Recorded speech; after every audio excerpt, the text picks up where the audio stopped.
ассалому алайкум бонувони азиз. шифофармо барои занҳо як шароити хубе муҳайё кардааст. медонед чӣ? хиҷамаи бепул ва инчунин фитабочкаи бепул.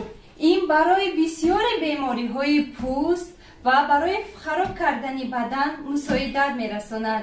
ва инчунин дар инҷо массаҷи бепулро низ суроға ва рақамҳо дар зери навор. мо шуморо интизорем.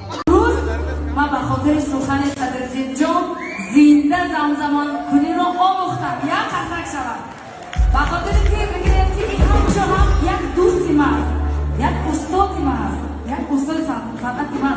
вақте ки ман суруди бачаи Фархора якум бор хондум, клипша пешниҳод кардам пеши мардум, ҳамада писанд омад. лекин аввалдараҷа аз санъаткороне ки якум мара табрик карду бисёр ғайбаде кард Садриддин буд. Садриддин ҳамавақт ба кору фаъолияти ман бисёр мара дастгирӣ кардагия, бисёр мара дар тамоми вуҷудаш ҳамчу як дӯст, ҳамчу як санъаткор, ҳамчу як дӯсти қавие ки мо аз хурдӣ бисёр якҷоя паноҳ шудага ҳастем.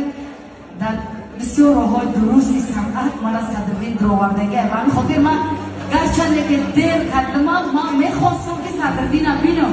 дили ман дар ҷӯш буд дар меомад. бовар кунед хонед, дили ман дар ҷӯш буд.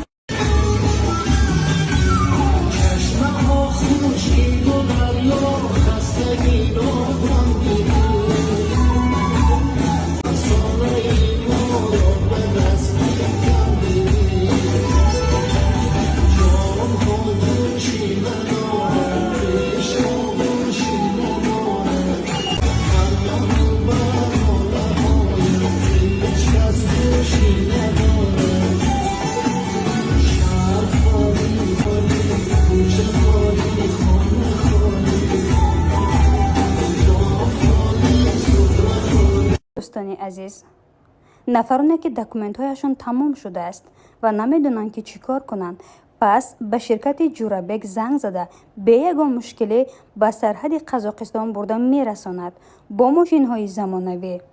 از نام کانال ما گپ زنید، تخفیف ایلوگی کرده می شود. مرحمت.